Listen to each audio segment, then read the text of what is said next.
Good evening and welcome to Deep Dive with Dr. Tracy. I am your host, Dr. Tracy Pearson. It is wonderful to have you here. I hope that you've had a great week. I can say that it has been a crazy week, crazy couple weeks for me. And I am so grateful to be with you here tonight. It may be part of my upbringing. It may have something to do with my New England roots, but I don't think you push ahead with something that you can't do well just to do it. And such was the case last week. A combination of Omicron and voting rights being at the very tippy top of the newscast made it really hard to put on a show that I wanted to do. So we're doing it this week. And I am really excited about it. Last week, we celebrated Martin Luther King Jr. and Martin Luther King Jr. Day on Monday. It wasn't just a 3-day weekend. It's there for a purpose. It's a day designated by the federal government to honor the birthday of a murdered Black man. A Black man who relentlessly pursued civil rights and sought equality, including securing and protecting the right to vote. Now, in the past, I've expressed dismay on this show about lack of knowledge and lack of understanding. Indeed, it is the very driving force behind this show. I find myself staring into the abyss of Facebook at ignorant comments about topics that folks don't understand. And it drives me a little crazy because we have Google. So you could Google it if you wanted to learn about it, right? In theory. So I can't emphasize enough that history is important. If we don't know history, we lose perspective. It makes it harder to appreciate where we are and what's happening. And history is always told through the eyes of the person or people who write it, which means it's not free from implicit bias. Now, before you go away and you say that implicit bias stuff, stop, I don't want to hear about it, I'd like you to listen. Now, I've done quite a bit of research on implicit bias, and I don't mean the Google kind. I actually conducted a study involving implicit bias. I want to depoliticize that phrase, implicit bias. It can be a word that turns ears off. I don't want you to turn your ears off. On this show, when I use that term, what it means in my mind is the unconscious beliefs that guide our actions as a result of brain processes. You might not hear that on other shows. These brain processes are essentially survival mechanisms that are challenged by more information than the brain was originally designed to handle. You see, more information and more ways of getting information came into being, but the original model, the original hardware, really didn't change that much. So the brain struggles a bit at times. It becomes overwhelmed, and sometimes it takes an easy route that may not be the correct one. In future shows, we're going to explore that. But for tonight, I want you to keep that in mind. And I want you to keep it in mind this week. If you do nothing else this week, I want you to think about what you're reading. Who's the source? Why do they want me to believe that? Where did they get it from? Why am I willing to believe or disbelieve that? And if you just do one thing this week, if you keep those questions in your mind and think about them, then you've done something really great for yourself, because now you're questioning the information that you're being given. Last week, the Senate held a vote. Oh my God, they held a vote. A vote. I know, earth-shattering, right? The House is ever taking votes. They're really good at taking votes, but at least folks in the Senate are. It didn't go the way that many of us wanted it to go, but at least they voted and they got on record. If it had all worked out, that vote would have, as I understand it, removed the 60 vote threshold, making it possible to pass voting rights legislation, in theory. So tonight, we are going to make like Marty McFly, because history is important, and get into our DeLorean, fire up the flux capacitor, and hit 1.21 gigawatts, not gigawatts. It was gigawatts in the movie, and it wasn't supposed to be. It was a misspelling in the script. Oh, the things you're going to learn on this show, I'll tell you. Well, we're going to go back in time, and we're going to put some things in perspective. So I want you to have an open mind. Now, between 1525 and 1866, understanding that these numbers are not exactly, I wouldn't say not accurate, they are estimates. We really think that this is pretty close, but we could be off a bit, but not that much. So between 1525 and 1866, 12.5 million Africans are shackled, sold, and forcibly placed into slavery. Of the 12.5 million, 10.7 survived the passage to wherever they were headed. Of the 10.7 million Africans to survive, 388,000 made it to North America, the remainder being transported to the Caribbean and South America.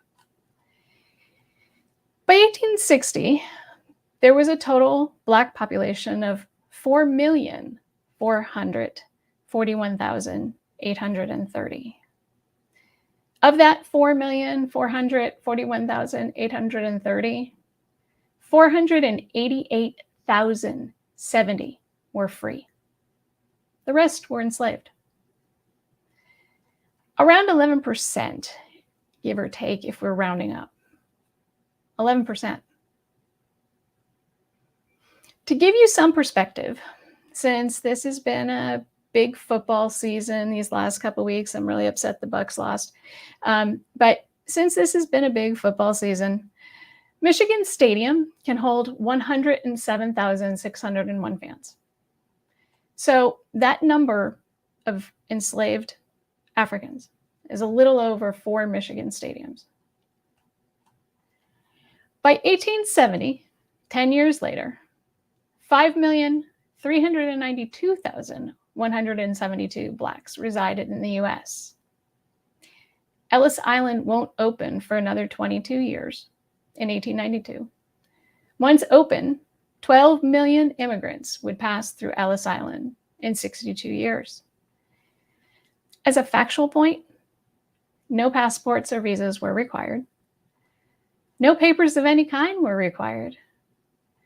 When my great-grandfather and great-granduncle came through Ellis Island, and they did, their names were changed. Each walked off the ship sharing the same last name. Both walked out the gates with 2 different last names, completely different from the one they arrived with. It's 1870, that same year, the 15th Amendment was ratified. It says, "The right of citizens of the United States to vote shall not be denied or abridged by the United States, or rather, shall not be denied or abridged by the United States or by any state on account of race, color, or previous condition of servitude." At least on paper, it gave Blacks the federal legal right to vote. But in the South, they found a way around those efforts. Jim Crow laws existed and were strengthened. Now, not to be confused with the John Lewis Voting Rights Advancement Act, named after the late great representative from Georgia, John Lewis. Jim Crow refers to not a real person. It's a reference to a derogatory caricature of Black people in a song and dance called Jump Jim Crow, performed in blackface by a white actor whose name was Thomas D. Rice. So, if you didn't understand what the big deal was about why white people shouldn't be wearing blackface and why it's so hurtful and shameful to do, now you know. These Jim Crow laws, local laws, separated people by race, restricting where Blacks could go and even sit.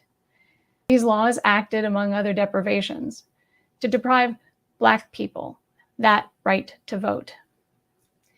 Realizing that the 15th Amendment wasn't enough for the folks down south, in 1875, the federal government enacted the Civil Rights Act, intended to eliminate discrimination. However, in 1883, in an 8-1 decision in the Supreme Court, it effectively struck down the law. That lone vote was cast by Justice John Harlan from, wait for it, Kentucky. I know, Kentucky.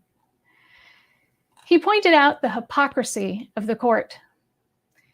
Though the majority claimed that Congress had no jurisdiction over private persons or corporations, the court had for years held the opposite view that upheld the Fugitive Slave Acts, which authorized Black slaves, human beings, to be seized and returned to their owners if they escaped onto federal land or from one state to another. This decision essentially robbed the 13th Amendment banning slavery and the 14th Amendment granting equal protection under the law of any real meaning. It wasn't until 1964, 81 years later, after the assassination of President John F. Kennedy, with the passage of the Civil Rights Act of 1964, did the Supreme Court disavow their prior decision. That's a long freaking time. If the Civil Rights Act of 1964 sounds familiar, it should. It's commonly known by one of 11 sections or titles. Title VII, which prohibits discrimination in employment. The act does more than that. It helped to strengthen voting laws. Hopping back into the DeLorean, let's jump to 1957. On May 17th, 1957, Martin Luther King Jr. gave a speech at the Lincoln Memorial in Washington, D.C., referred to as "Give Us the Ballot." Now, Martin Luther King Jr. was an extraordinary orator. And when you have the opportunity to hear these speeches in his voice, that's what you do. I'm not going to play the entire speech, but there's one part I'd really like you to hear. Please listen.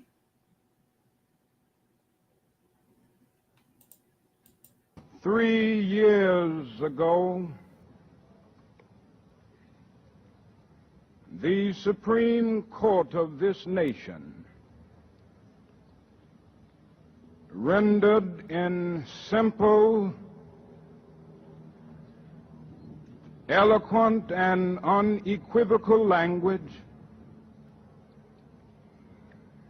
a decision which will long be stenciled on the mental sheets of succeeding generations. For all men of goodwill, this May 17th decision came as a joyous daybreak to end the long night of human captivity. It came as a great beacon light of hope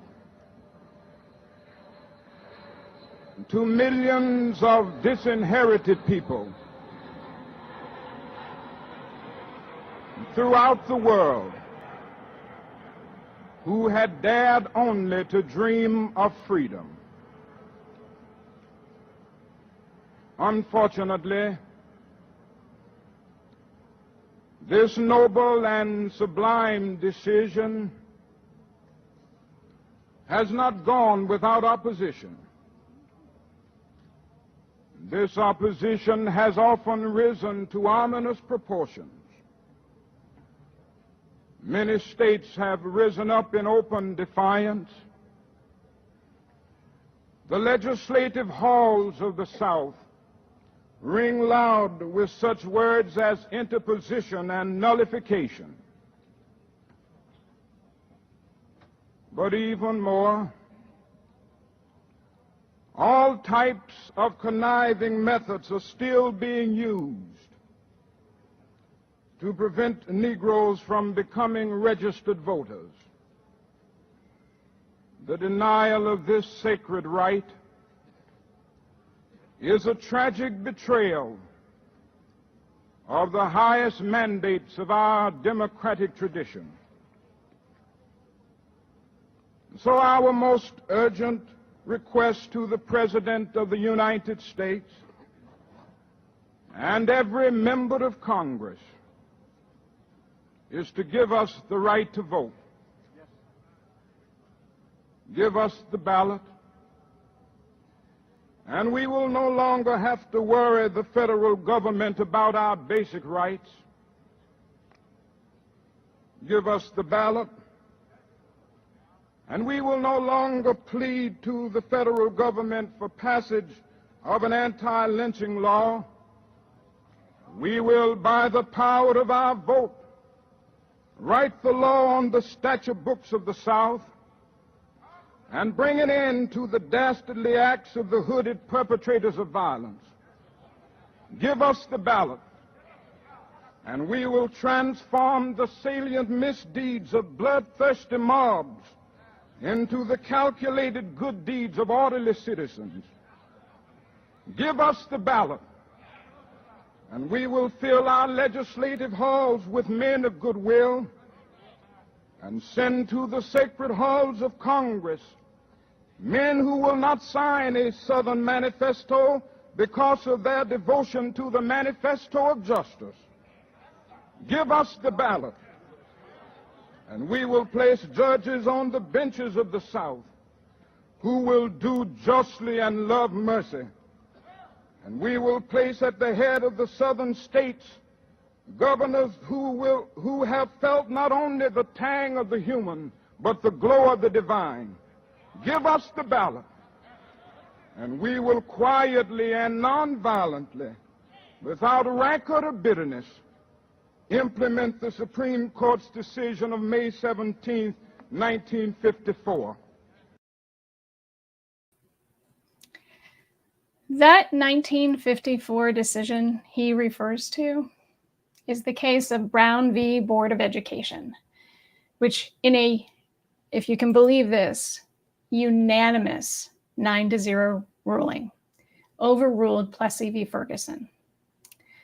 Brown declared separate but equal unconstitutional. It allowed a little girl in a 3rd grade to go to school 7 blocks from her home, instead of walking 6 blocks to a bus stop, to take a bus to ride 1 mile away, all because she was Black. Pick a feature of your child. Let's try hair color. Black hair or blonde hair. Just because your child had that hair color, they had to walk 6 blocks to a bus stop, to take a bus and ride 1 mile away to go to school. Would you be angry? Why aren't we as enraged when we think about what Black people have to endure every day? Well, we are safely back in 2022. Safe, of course, being relative. There's that virus raging, and here we are still talking about voting rights. Tonight, I am super excited about our guest. Our guest tonight is a staff attorney at the Southern Poverty Law Center. Her name is Poy Winichakul. And I am so excited for her to join us. Welcome. Welcome to Deep Dive with Dr. Tracy. Hi, thank you so much for having me. I'm really excited to be here. I'm glad that you're here. There's so much about voting rights that, to be honest with you, I don't understand, and I'm an attorney. And so I'm really excited to have someone with your background and experience, and certainly from such a tremendous organization like the Southern Poverty Law Center. Now, could you tell me a little bit about what the Southern Poverty Law Center does? Yes, so the Southern Poverty Law Center is an organization in the Deep South. We operate primarily in 5 states: Florida, Georgia, Alabama, Mississippi, and Louisiana. And we've been around since the 70s, fighting hate and fighting for racial justice. And we work across a bunch of different areas to ensure that we're fighting on all those issues in all of those focus states. And one of those areas is in voting rights. Absolutely. And you have said it before, I'm a staff attorney with the Southern Poverty Law Center in our voting rights practice group. And my focus is on Georgia. I'm based out here in Atlanta. And there's a lot going on in Georgia, but we're going to get to that. So I am one of those people that when I went to law school, terminology was really important to me.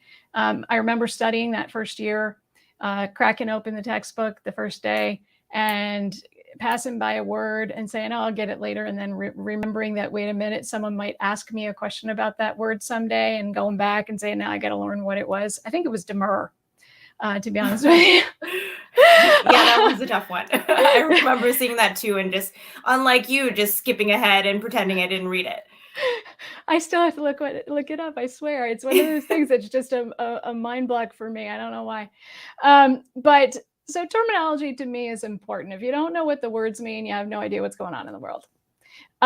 So I'm hearing a lot about redistricting. Can you explain what redistricting is? Sure. Yeah. And that's a tough one. And especially with legal terminology, and oftentimes words kind of being used the same, same words being used in different contexts makes it especially confusing. So with redistricting, we can take it all the way back. Redistricting is a process by which we draw district lines that determine who are the types of candidates you can vote for, who you're able to elect, and therefore hold accountable. So every 10 years, the US Census takes basically a count of all the people who live in the United States, and they have a better sense of this. And the US Census does this count every 10 years based on a provision in the United States Constitution. So we have to do it every 10 years. And then what they do is they provide the data to all of the states, and then the states provided to all of the localities, that's cities and counties. So everyone gets this data, and every single time you are voting for someone that has kind of any office, whether that's your city council person, your county commissioner, your state legislator, your congressperson. These are all people who have to be elected in particular districts, or usually have to be elected in particular districts. And so we want to make sure the US, with the new US Census numbers, that you're only in districts with the same amount of people. They're roughly the same size, because that's where you might have heard the term one person, one vote. And that ensures that districts are roughly the same size. So every 10 years when we get this new data, we got to go through this process called redistricting, which is literally putting down new district lines just to make sure that everyone is in the what we call an apportioned district, or that the district sizes are about the same size. Do they shift a lot from each sort of decade to decade? I think that depends, and it also depends on which state or which locality you're in. So for instance, in Georgia, we saw one of the largest shifts in terms of demographics as well as population.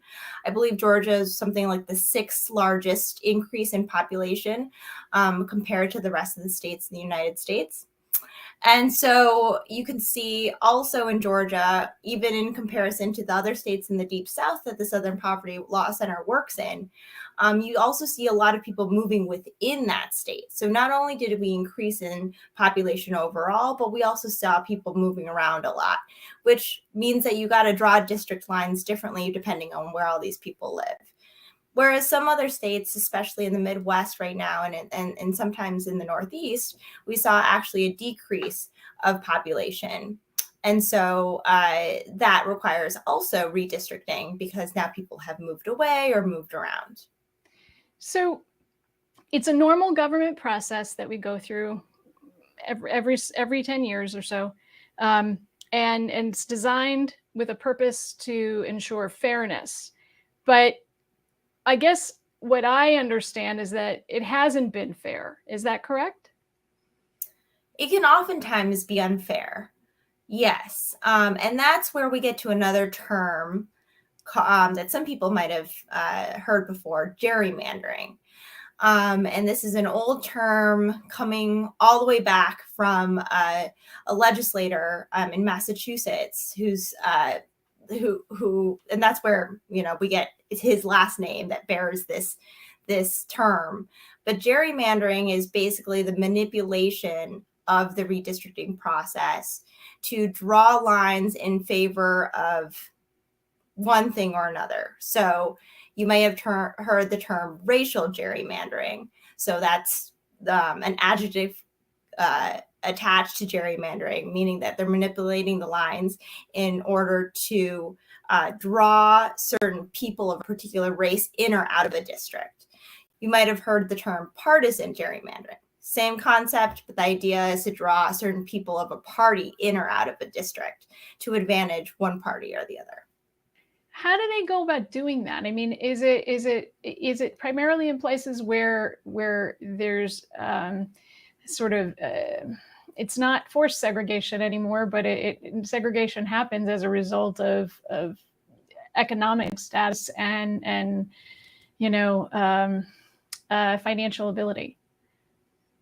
So Tracy, are you asking how they go about racial gerrymandering? How is that done? How does that work? I mean, I for folks that don't understand, they may be living in a place like I grew up in New Hampshire.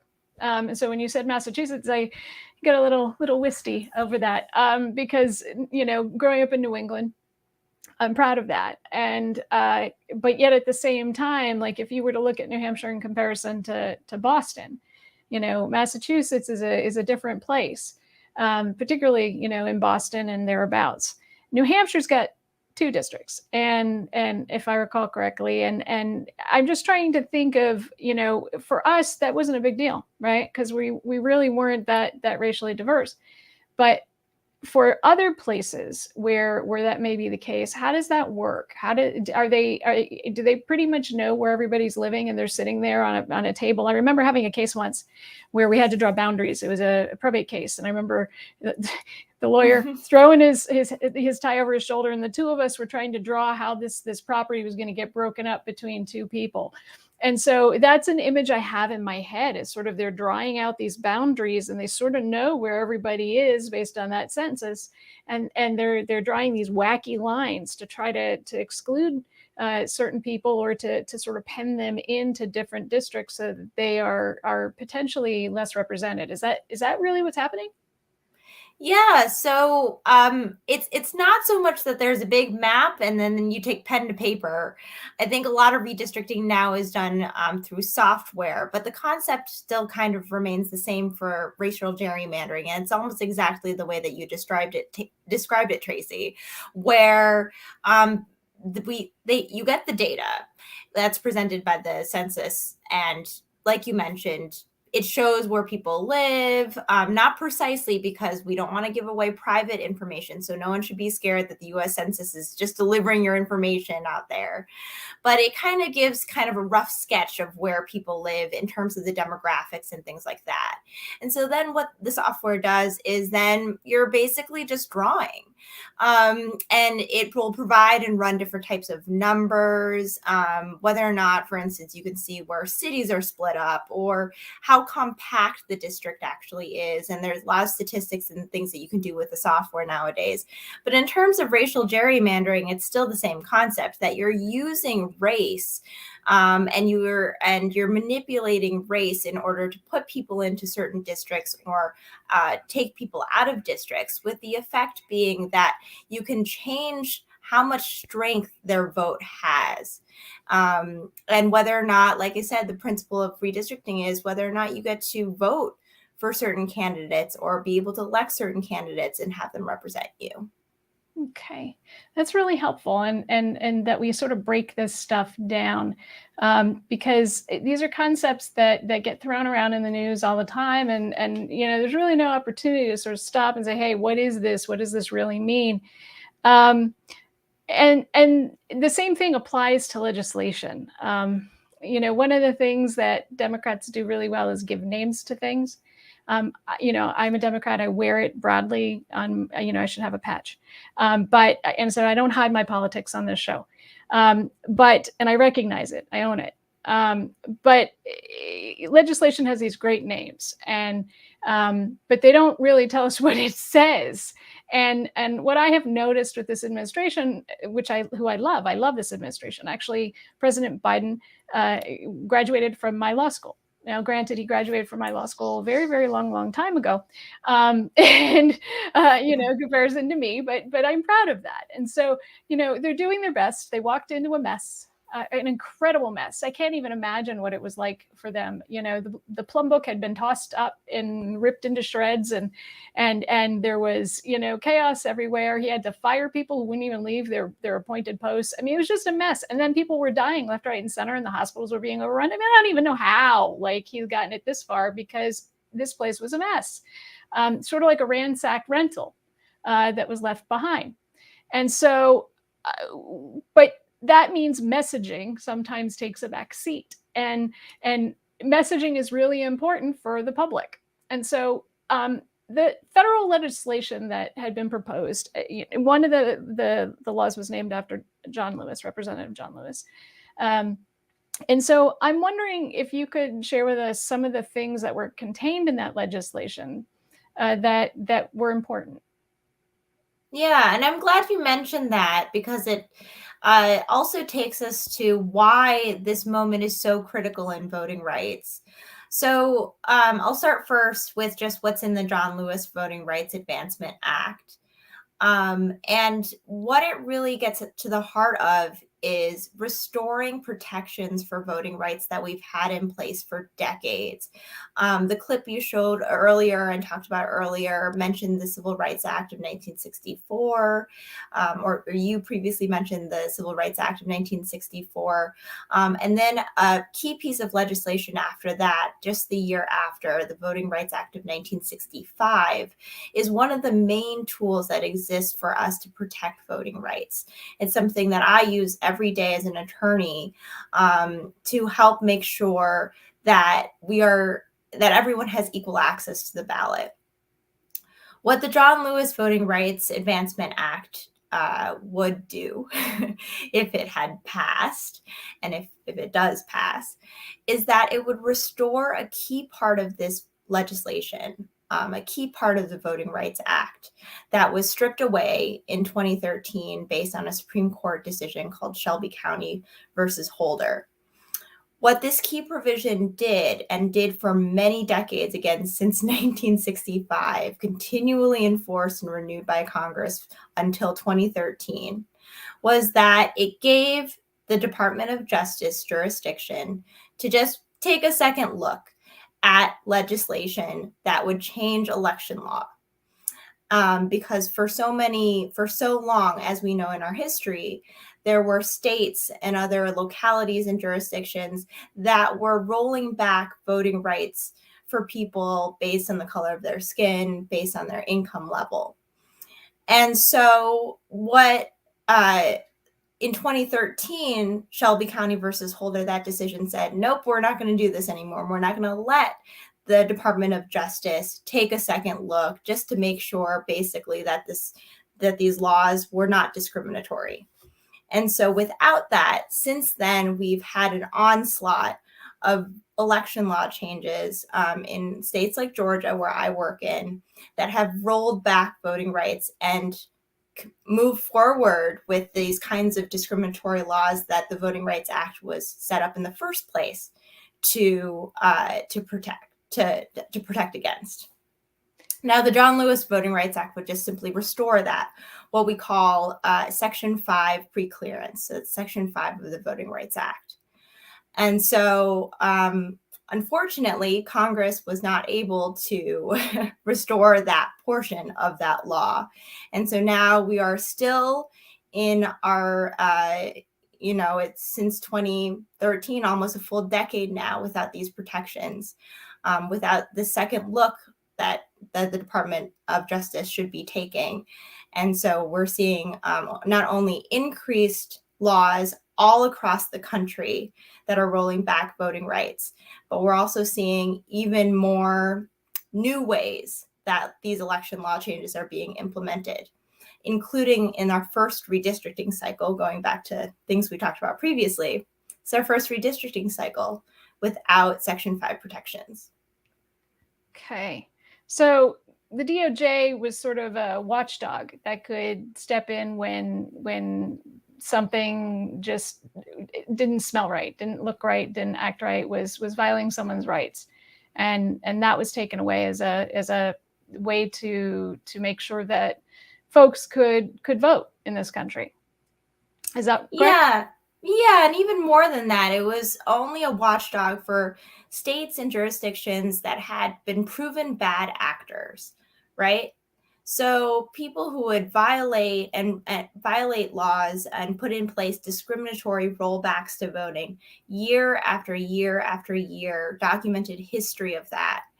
And that's who the DOJ would be able to take a second look at, to be able to be a watchdog for. And like a train wreck coming a mile away that you can see it, that's exactly what we've got right now, where you take away that watchdog and it's open season on voting rights in those jurisdictions.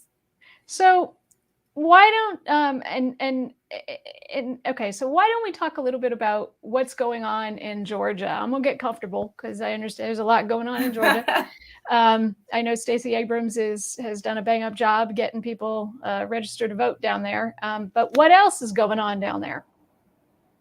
Yeah, and this is the stuff that doesn't always make the news, right? So voting involves a lot of different things. It's not just about being able to get to the ballot. It's not being able just to get to the polling place and literally cast your ballot. Now we have absentee ballots. Now we have, you're able to sometimes request your absentee ballot online. You're able to use some drop boxes, and there's different types of voting. So different types of voting methods.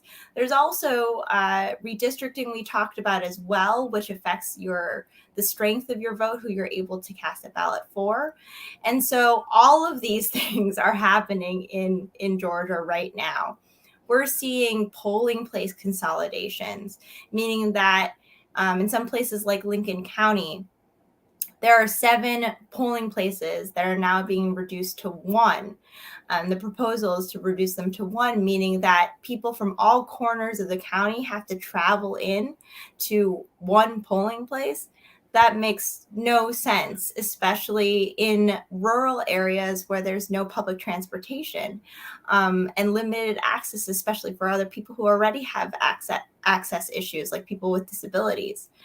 You're also seeing kind of other little issues that don't necessarily make the news, like local redistricting efforts. We talked about redistricting. It happens at the congressional level. It happens at the state legislative level, but it also happens for your county commissioners or county school boards.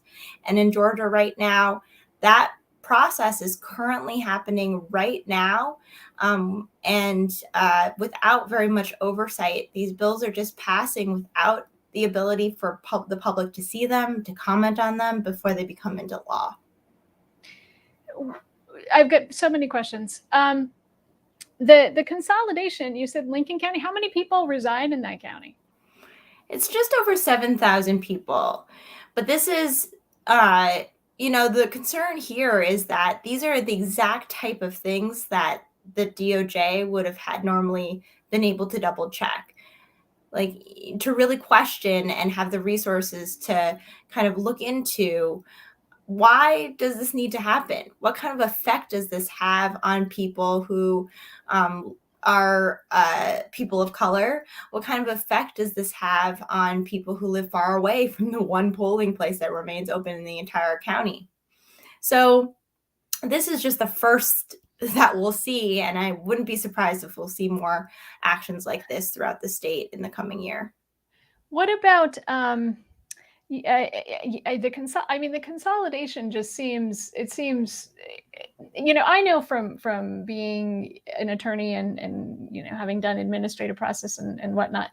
I mean, there are usually meetings and hearings that are held to sort of justify why they're doing what they're doing, or to, for them to take, statements and testimony and whatnot. What's the justification for closing all the polling places except for one?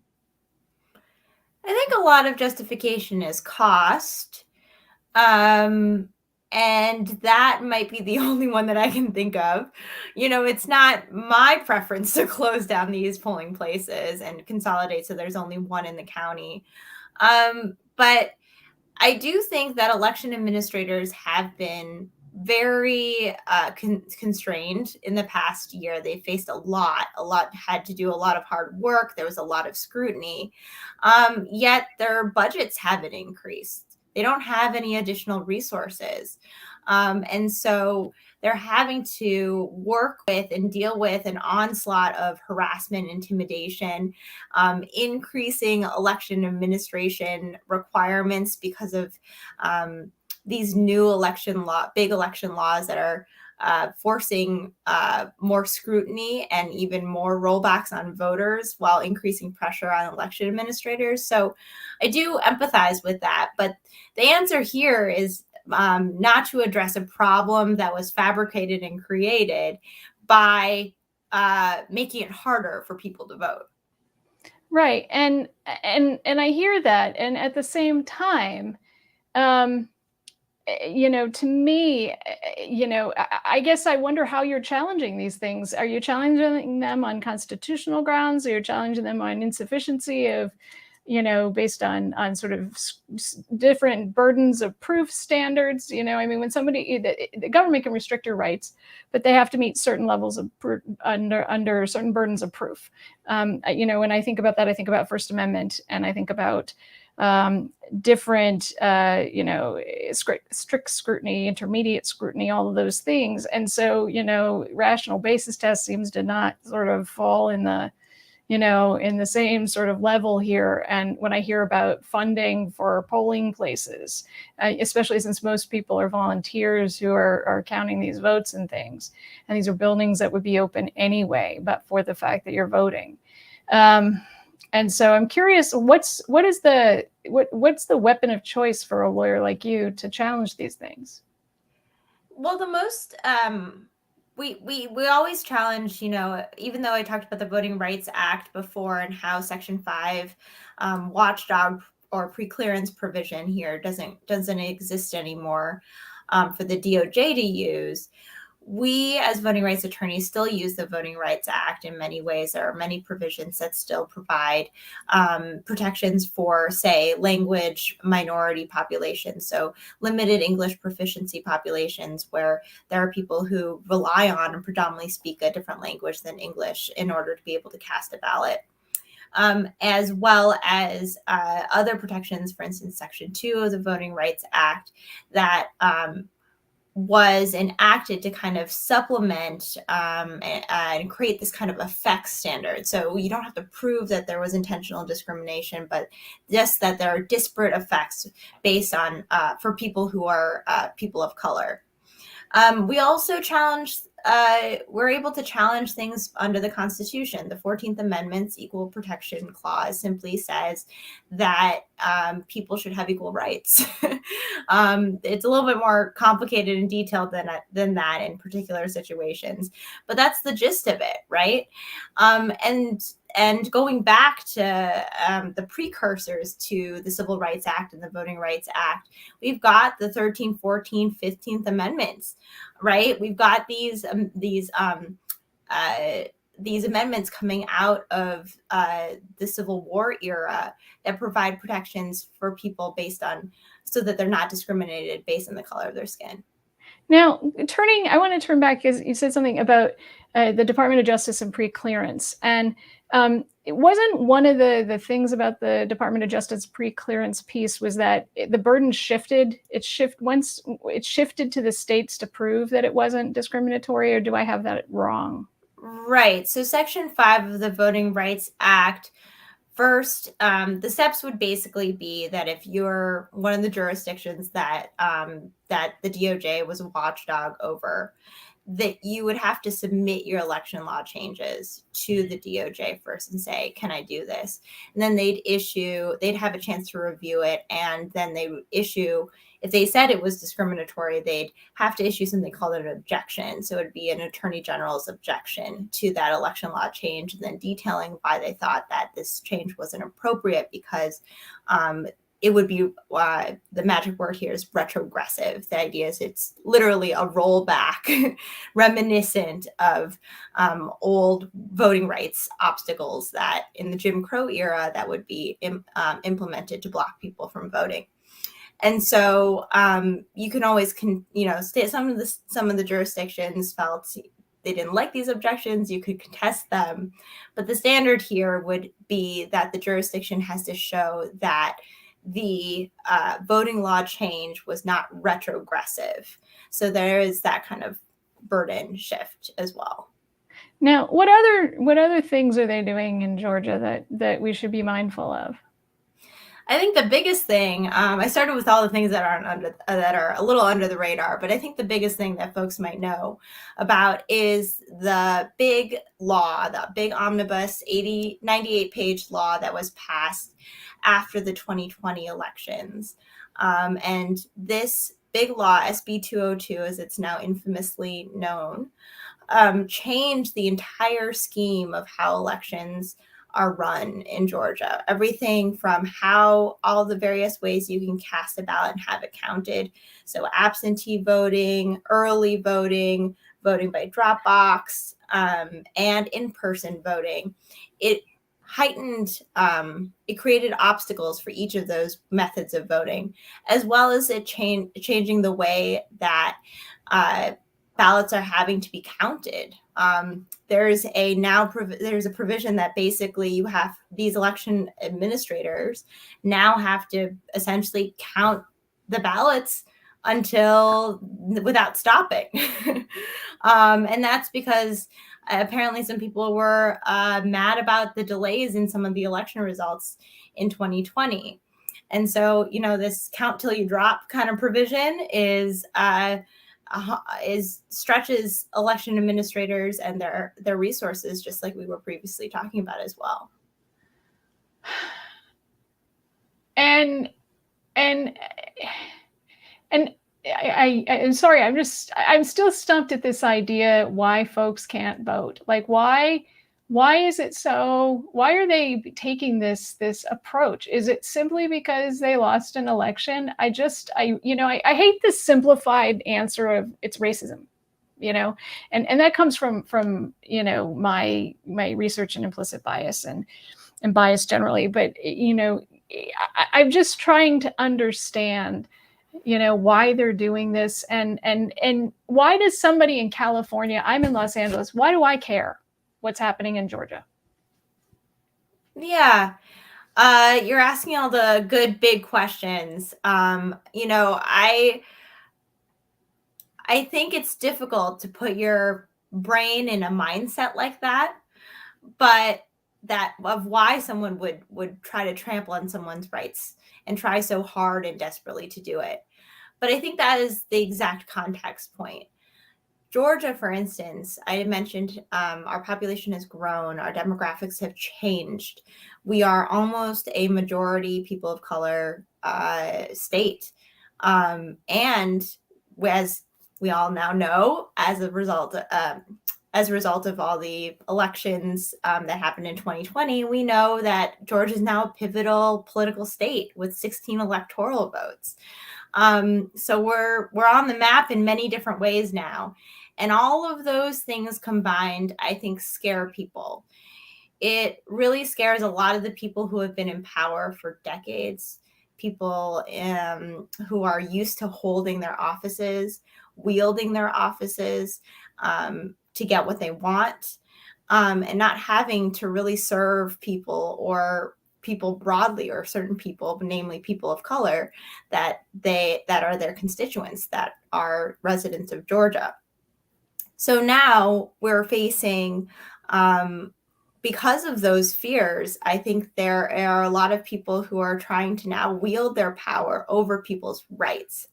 And that's where, it crosses a line. I think it crosses the line well before then. But that's what they're resorting to in order to fight the change that is happening, to fight against people demanding representation, people engaging and trying to protect their rights. They're doubling down and trying to ensure that they can hold on to the last bits of power that they're used to having.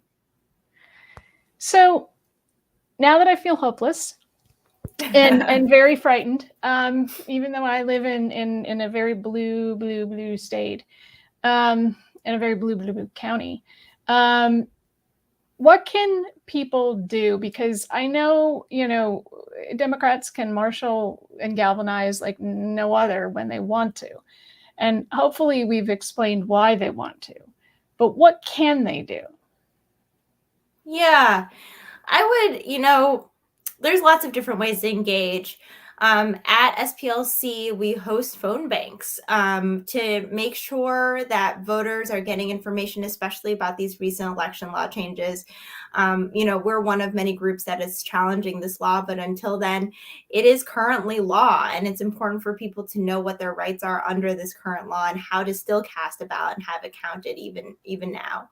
And so we encourage people to get involved that way.